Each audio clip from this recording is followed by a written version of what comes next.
Hello GSAs, my name is Rain and I use they them pronouns. Today we are going to talk about relationship red flags and green flags. It can be hard to navigate relationships when we don't know what a healthy relationship looks like. Let's take 3 minutes to write about someone in your life who you know is in a healthy relationship. This could be a romantic, sexual, dating, or platonic relationship. It could be between someone in your family, a relationship of a friend, or a relationship that you have. How do you know they are healthy? What behaviors, attitude, and communications do you observe? What do you like about the relationships you have been in or are currently in?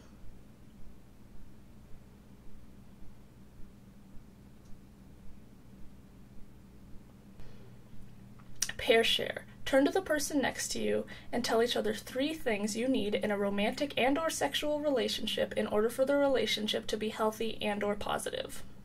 Be prepared to share one with the rest of the club. Now that you've shared 3 things you must have for a healthy romantic and/or sexual relationship, pick one and share it with the group. Pick a person to write a list of these traits to display on a big paper on the wall or on the whiteboard. Your list might have a lot in common with the relationship equality wheel. This is a diagram explaining the traits of nonviolent relationships. Nonviolent relationships are relationships where both people can thrive and grow. We will contrast the equality wheel with the power and control wheel. The power and control wheel diagrams the way violence and oppression play out in unhealthy and abusive relationships.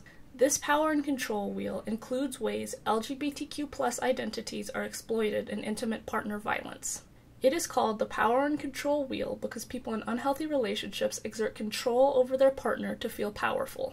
They use these behaviors to make their partner feel powerless and dependent. In unhealthy or abusive relationships, you might find some of these behaviors.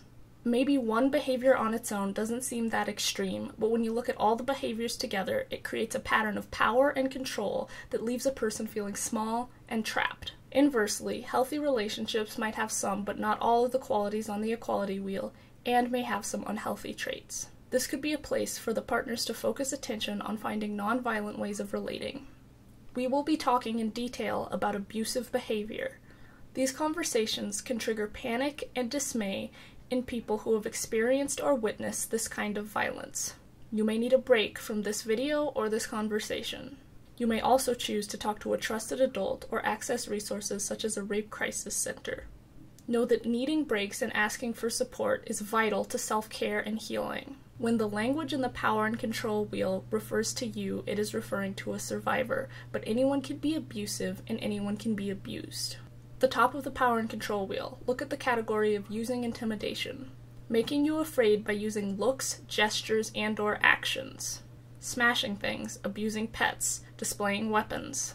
Using looks, actions, or gestures to reinforce homophobic, biphobic, or transphobic control. Overall, a red flag would be you or your partner feeling afraid of the other. Another red flag would be you or your partner feeling as if they have to walk on eggshells. Switch now to the top of the equality wheel where we find non-threatening behavior. Talking and acting so both parties feel safe and comfortable expressing themselves and doing things. This can apply to gender nonconforming behavior, making friends outside of the relationship, and feeling free to start a new hobby with or without the partner. A green flag for relationships is that both partners feel free and safe to express themselves. Traveling clockwise on the power and control wheel, we find using emotional abuse.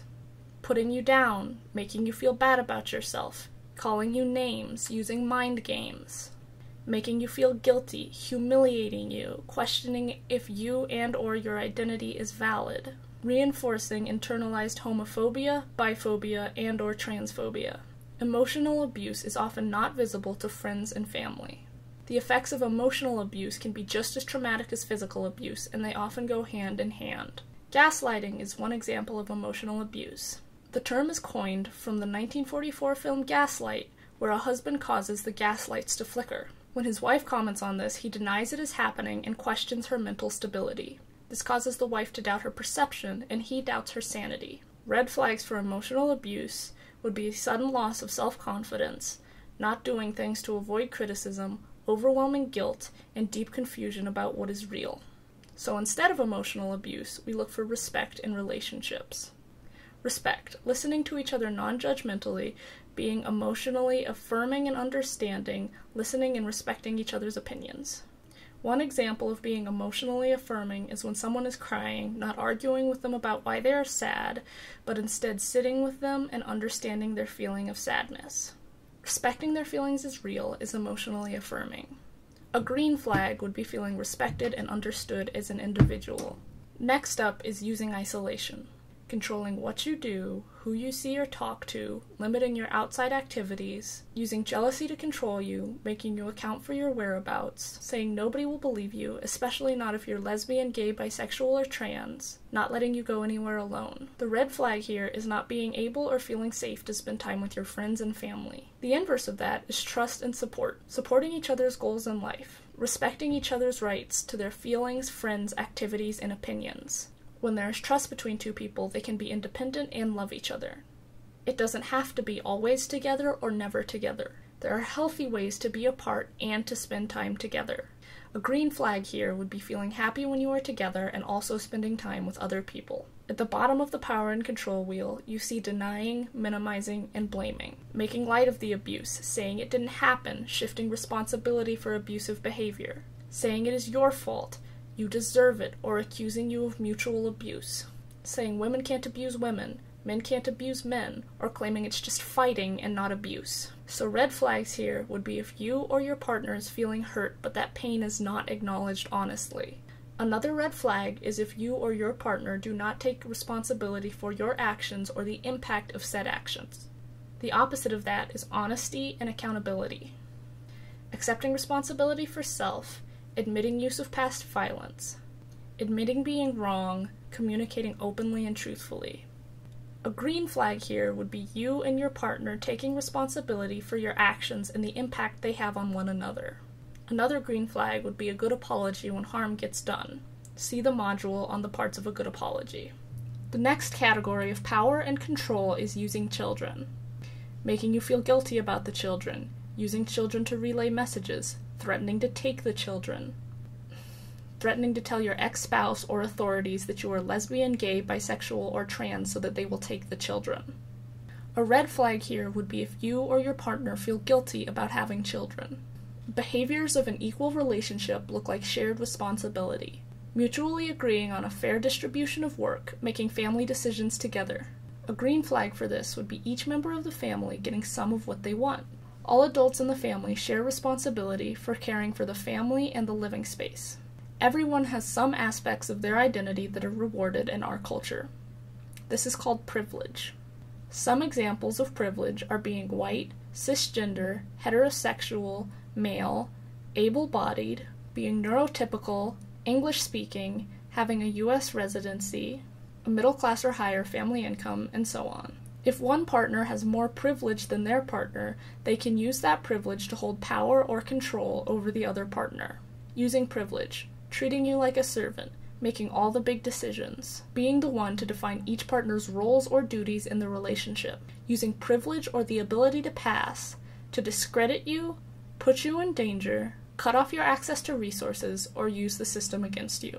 Any of these behaviors would be a red flag. In general, when one person in a relationship has more privilege than the other, which is true in most relationships, the person with the most privilege has the responsibility to use their privilege to support and protect their partner. If the partner uses their privilege to harm, embarrass, or discredit their partner, they're exploiting their partner. Another big red flag is denying their privilege or denying the existence of inequality.